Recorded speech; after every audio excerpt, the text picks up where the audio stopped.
தமிழ் நெஞ்சங்களுக்கு தமிழ் வணக்கம். திருக்குறள் அதிகாரம் 12 நடுவு நிலைமை. குறள் 8.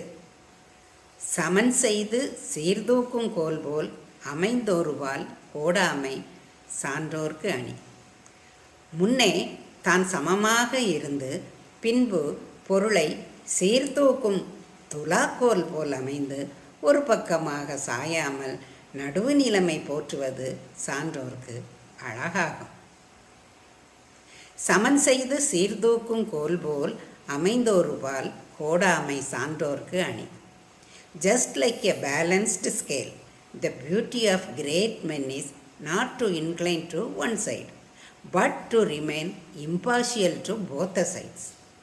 சமன் செய்து சீர்தூக்கும் கோல் போல் அமைந்தோருவால் கோடாமை சான்றோர்க்கு அணி. நன்றி, வணக்கம்.